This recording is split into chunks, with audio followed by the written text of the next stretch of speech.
Hi, it's Aoife Devitt, and welcome to this week's Markets Happy Hour podcast. I am recording this on the morning of Friday, April 10th.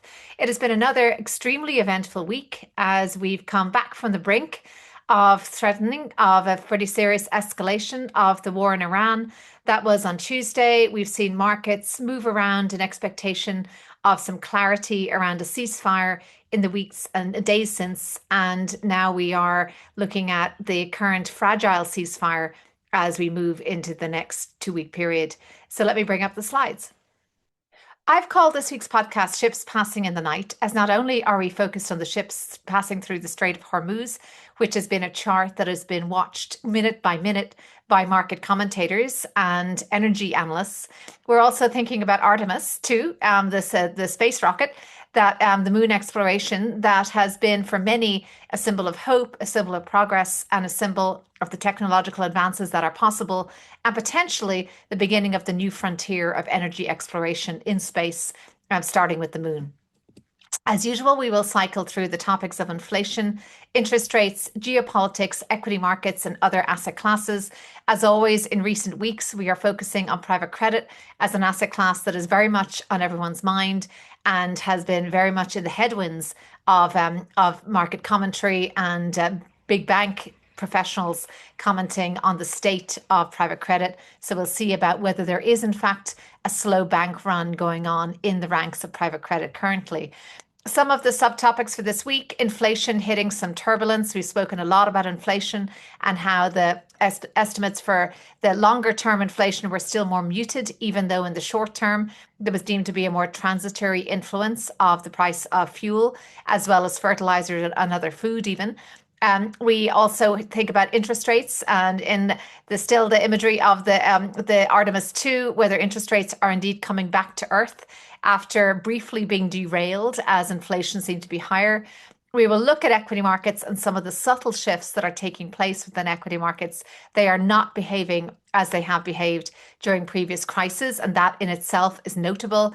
We will look at AI, trust, as well as in geopolitics, the impact of some severance of trust and how that may well be the precursor for deglobalization 2.0. And as mentioned before, private credit has really become an exercise in crisis communications. Starting first with inflation expectations. So clearly looking at emerging markets first, we know that emerging markets seem to be very much in the crosshairs due to their dependence on oil sourced from the Middle East, that the conflict has seen their CPI forecast undergo a sharp course reversal, with inflation that was heading very much south of 2.7%, now up higher to 3%. The inflation expectations are significantly higher in the US too, and than they were before the war started. So we now see inflation expectations and how that reflects on interest rates. We see now that interest rate expectations are a good 25 or 50 basis points higher than they were before the outbreak of the war, and they're continuing to tick upwards. We know that the inflation expectations are also higher. However, as we showed last week, that is a short-term expectation. The expectations for 2027 are still significantly lower. When it looks as I mentioned, this is seen as being a transitory shock effect and not expected to last longer than 1 year. If we look out on the top in the chart on the top left, the 1 year inflation swap, the 2 year inflation swap, we can see that the 2 year is south of 3%, whereas the 1 year inflation swap remains above 3%. So clearly coming down in the long term. We have spoken before about the long-term deflationary forces that are likely to impact that. But in the short term, still the shock of particularly in the US, the price at the pump. We can see from the price at the pump that is gas prices that are expected to take the US headline inflation back above 3%. And we know that the inflation there has been increased and higher than 25% after languishing at very low volatility for many years at the pump price. This average pump price of above $4 a gallon in the US, that is a very important symbolic threshold. And once that threshold is passed, the consumer, particularly at the low end, really starts to feel that pain. Moving to general economic vibes, we can see that the markets reacted very positively to the ceasefire announcement on Tuesday evening after expecting the worst, quite frankly, as the rhetoric around escalation built. And they are now working on the assumption that the war has essentially concluded. If we look at the top left, looking across the S&P, the Stock 600, FTSE emerging, right through to Japan, we can see that there has been a significant rally just in the aftermath of the cessation of at least explicit escalation rhetoric, and that is a suggestion that markets were really waiting on the sidelines for some clarity here. They clearly prefer the certainty not to have the disruption to supply chains and energy supplies that we were seeing in the Gulf. And that has been very positive news. The fact that they were poised to rally just on that same piece of news suggests that there was money on the sidelines, a risk on appetite still in place. And as we'll see later, a slightly more nuanced approach outside the US, but certainly in the US, a positive approach to risk. And that was also reflecting in positive movement in the US dollar. Final chart on this page, the US stocks had resumed their ascent compared to bonds. We can see that the stocks had been ticking downwards relative to bonds, and now they are again in the driving seat. Let's think about the other aspects of the current vibe. I'd say there has been a certain normalization of at least the geopolitics around conflict. There has been an expectation for day by day updates on that, and the fact that the markets have still remained so resilient suggests that they have now taken some of this in their stride. We know that there is a certain amount of chaos in place, especially around the oil prices. And we spoke last week about demand destruction mode and how some countries had taken measures to reduce the strain on oil demand, particularly in Asia, where they had reduced work weeks. And we can see that the dramatic fall in the price of crude just shows how much this oil price was contingent on the escalation of hostilities in the Middle East, that there has been a sell-off for the ages, essentially, in crude, and it fell only more during COVID and when Desert Storm had started, so 1991. So we can see here, looking at the 2026 fall in price, this has been around the 8th of April, down 15.8%. So very dramatic fall in price, suggesting that there was an ebullience around the expectation for a positive outcome here. So this kind of volatility contrasts starkly with the low volatility that we've noticed in equity markets as well as bond markets. So oil price volatility has now become a new normal. And I would suggest that chaos around geopolitics, starting with the unconventional foreign policy propagated by President Trump, following on to Davos and the seismic speech by Mark Carney, suggesting that we now had a rupture in international world order and that we now need to be thinking about resetting and restating that. This type of chaos and type of disruption seems to have been normalized by markets such that they are not reacting in the same way. And as we noted before, the sell-off in the run-up to the current conflict was dramatically less than we've seen in the case of other conflicts. So markets acting with a lot more stability, even in the face of unprecedented hostilities. However, there is going to be a redrawing of some of these lines, and this is a suggestion perhaps that we are now entering a phase of deglobalization 2.0. Starting with emerging markets, as I noted before, most dependent on Middle East oil. They had rebounded sharply from the conflict-induced slump, but there was some distinct differentiation in place around markets, around certain markets that were more dependent on the oil than others from this region. So we've seen before a distinct differentiation within emerging markets around tech. We know that China and Taiwan had been, and Korea in particular, had really been moving in sync with the US tech trajectory, whereas other emerging markets were seen as much more frontier, much more exposed to the traditional industries, the export-import dynamic, as well as being exposed there to the strength of the dollar. As the dollar has been strengthening, we know that this would generally disadvantage some of the countries in these regions. So looking also at the portfolio flows, we've seen the portfolio flows into emerging market assets plunging to their lowest since the pandemic. So in the aftermath of the outbreak of hostilities in the Middle East, we saw a reversal of some of that rebalancing trend or rotation trend that we'd seen out of the US into emerging markets. So emerging markets had seen a very strong start to the year, and they had generally been supported by strong flows. Much of that has reversed. I should note that this does not apply to some of the more developed markets outside the US, such as Tokyo, which had reached new highs over the course of the last few months and have particularly rallied strongly as over the course of this week. It's interesting also to think about dependencies, because as we think about the dependencies on the Middle East and the Strait of Hormuz in particular, this is where exactly where concentration and being overly dependent on one source for energy has seen to be a real frailty in global markets. We've already seen this in the outbreak and the aftermath of the outbreak of the Russia-Ukraine conflict, that many European countries in particular started to rethink some of their dependencies around natural gas and oil and redraw those dependencies essentially. If we look at where the exposure to the Strait of Hormuz is, clearly it has significant strategic significance. In that 22% of global LNG trade had transit that corridor, 25 to 30% of global methanol and polyethylene precursors, 15 to 18% of ammonia production capacity, and 25 to 28% of nitrogen-based agricultural components. So this, by any measure, represents significant concentration in that on that corridor in terms of supply. So while in the short term it will not be possible to create much of an alternative to this supply source, it clearly in the medium term there needs to be a creation of alternative workarounds for this, and this is where nations dependent on this corridor will be focused over the next few months and years. Let's look also at some of the volatility characteristics of the recent market performance. We've spoken before that bonds and stocks have been well below extremes in terms of their volatility. We also spoken about some of the sectors that have performed well and not so well. European defensive stocks had rallied strongly over the last 18 months, say, particularly after the inauguration of President Trump.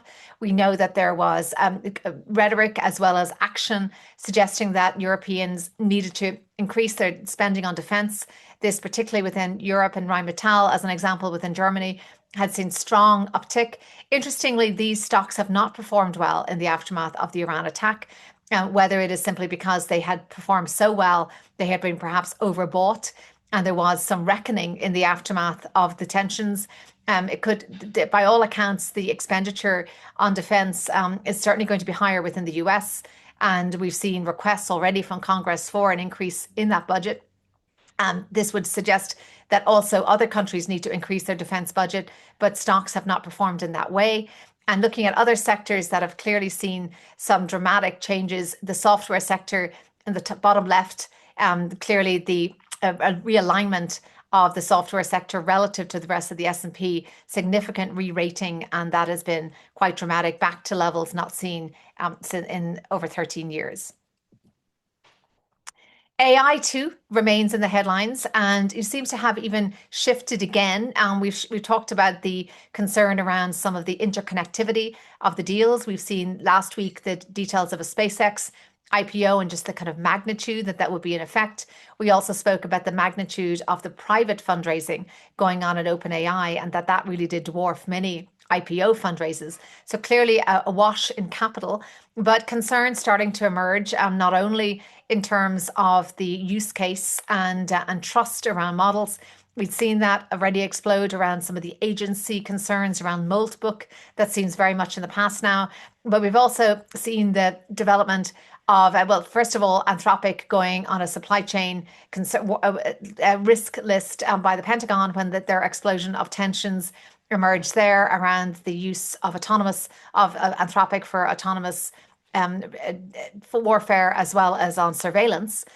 We've seen that cleavage there between Anthropic and the Department of War. Now we know that there is a focus on Anthropic's agents, and it's actually the Department of War has called them in terms of being assessed for whether there could be cracks in the security chain there. So we know that the white collar industries and consulting firms have had a bit of a buffer against AI's encroachment because of this accountability layer. We know that AI companies have actually employed consultants in order to push the integration of AI models across various industries, that when this pushing is coming from a consulting firm with skin in the game or actual human accountability, this seems to be a more effective way to ensure take up of AI than before. So this factor of trust is very much featuring in AI. That has become a concern. And when we look also at how much the say Anthropic is trumping OpenAI across some of the higher spending industries, information tech, finance, and professional services, much higher take up of these models, particularly the paid enterprise model Anthropic, than OpenAI across the industries that are actually participating in this, and much lower take up in relative terms across other industries such as manufacturing, transportation, healthcare, agriculture, hospitality, much lower and much lower use of the Anthropic model there. So real differentiation within AI, and unfortunately not something that's easy to predict at a kind of a market level, much more nuanced in that case. And when we look also at the employment factor, we do know that this is a slow burn. We continue to see axing of professional roles, headcount cuts, some of it attributable to AI. Otherwise, sometimes it could be AI washing in the sense that some of these headcount cuts may have been coming anyway. But a recent headline around BDO axing 31 partners as AI pressure grows on its business and profits fall. Other vibes, clearly a concern around energy security, and this may also be a driver behind deglobalization 2.0. So we've spoken many times about the three main linchpins of the energy policy discussion. We might think about it as the energy trilemma, in that a three-legged stool. We are looking to solve for three essential parts of the energy equation. Energy security, clearly security of supply. This has been in question with the Strait of Hormuz incidents, and we also know that this was in question during the Russia-Ukraine situation. So energy security, energy affordability, a key part of that. If energy is not affordable, it is also not secure, because we expect that both of those were very much in line with each other. And then the final piece of the energy transition, sustainability of this, the environmental sustainability of energy. This might be thought of a less high priority part of the three-way equation, but certainly it is one that has seen varying focus in recent years. One of the questions now clearly is whether the Iran war will derail the energy transition. We've seen already in the US a greater take up in coal. We've also seen this now in Asia and Europe, turning to coal to power economies. There are other alternatives, of course, solar and wind, perhaps solar very much at the forefront there. And we know that such is the demand for energy that all sources of energy, from traditional fossil fuels to renewable sources, will be in increased demand, as well as, of course, nuclear, which is in varying levels of development across Europe and across the US. We know that it is being targeted as an independent source of power for data centers. But clearly there is a focus now on energy, rethinking that energy supply, and this will have implications in the near term for those companies that have been levered to the energy transition. We also know that in order to secure energy supplies, there are various release valves that different economies have in effect, and the EU, for example, has relaxed some of its methane rules in order to secure energy supplies. So there are release valves. The question is whether once these are released, whether they will be reinstated and what that means for the trajectory of the energy transition. Looking at flows again, we've spoken about how flows have flown out of emerging markets. And ironically, despite the US being one of the protagonists in the current geopolitical strife, there have been a significant increase in foreign flows into long-term US assets, such as treasuries. It has become the quintessential safety trade. Not only US treasuries, despite the rising budget deficit, which is only going to be added to as we think about increased spending on defense. And the Pentagon has put in a request for over 1 trillion of increased budget allocation in order to cater for their enhanced defense spending needs. But equally, not only has this had a positive effect on demand for US treasuries, but also the US dollar. The dollar has had a bit of a resurgence, whether it's regaining lost ground that was lost over the course of the beginning of the year. And there, interestingly, this resurgence was correlated with the increased tensions that the ceasefire news brought the dollar back below its 200-day moving average. So the euro, in contrast, has been bottoming out. It hasn't fallen any further, but it has been weaker as the conflict trajectory had played out. It's clear that when the conflict expectations are at their peak, that is when the dollar is perceived as a safety asset, quite a reversal from the trend we've seen on the run up to this. Staying on the economy's vibes, so clearly we've spoken about the increase of over 20% of gas prices at the pump. This is affecting particularly the lower end US consumer. We do know that the trend that has been in place for some time has been that the top 10% of income distribution is increasing, now accounting for an increasing share of consumer spending. We can see here this chart, which charts the 4-quarter moving average.